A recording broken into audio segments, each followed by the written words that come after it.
नमस्कार, मी सविता किचनमधून तुमचं स्वागत करत आहे। तर आज आपण बनवणार आहे भेंडीची काचरी।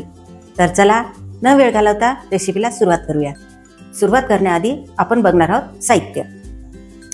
तर बघा साहित्यामध्ये आहे हे बघा, ही आहे भेंडी छान धुतलेली आहे आणि छान एका कापडाने मी पुसून घेतलेली आहे। ही आहे बेसन, मोठ्या वाटीने अर्धी वाटी आपण बेसन घेतलेले आहे। हे बघा, हे आहे कॉर्नफ्लॉवर, आपण लहान वाटीने अर्धी वाटी घेतलेली आहे। जर हे कॉर्नफ्लॉवर तुमच्याकडे नसेल तर तुम्ही तांदूळाचं पीठ सुद्धा घेऊ शकता।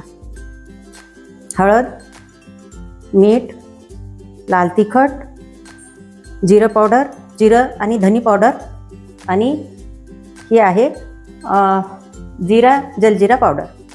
तर हे बघा, ही जी भेंडी आहे ना, ही आता आपण कट करून घेऊया।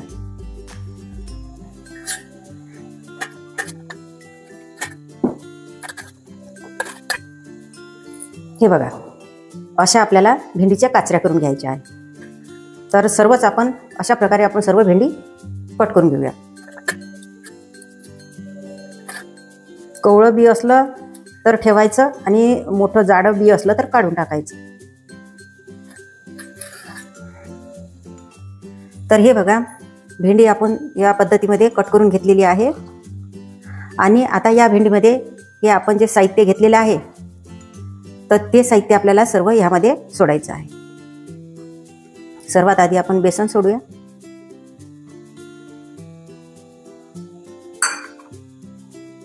कॉर्नपीठ, कॉर्नफ्लॉवर,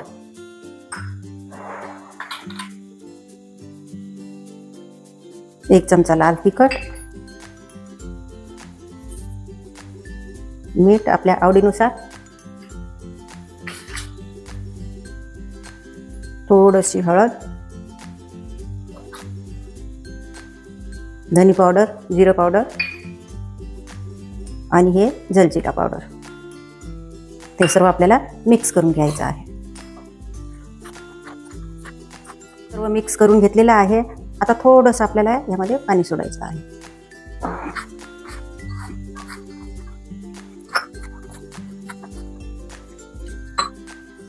आता पूर्ण आपल्याला मिक्स करून घ्यायचं आहे।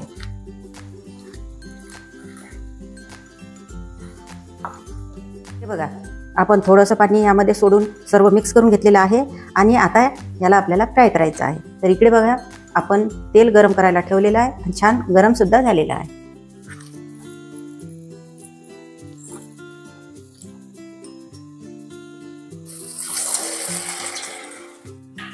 हे बघा, आपण तयार केलेली काचरी छान मस्त तळलेली आहे।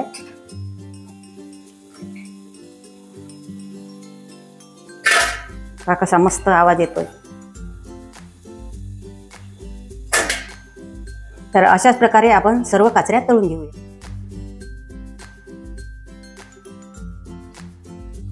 तर हे बघा मैत्रिणींनो, आपण भेंडीची काचरी छान मस्त तळून घेतलेली आहे आणि एकदम मस्त झालेली आहे, कुरकुरीत झालेली आहे। आणि ही भेंडीची काचरी तुम्ही पोळीसोबत, भाकरीसोबत किंवा भातासोबत खाऊ शकता आणि निखळे खाऊ शकता। अशी छान तयार झालेली आहे ही भेंडीची काचरी। तर ही तयार केलेली रेसिपी तुम्हाला कशी वाटली आम्हाला नक्कीच कमेंटमध्ये सांगायला विसरू नका। नक्कीच कमेंट करा आणि हा व्हिडिओ तुम्हाला कसा वाटला आम्हाला कमेंटमध्ये सांगा। आणि या व्हिडिओला लाईक करा, शेअर करा आणि आपल्या चॅनलला सबस्क्राईब करा। सबस्क्राईब करायला अजिबात विसरू नका। धन्यवाद।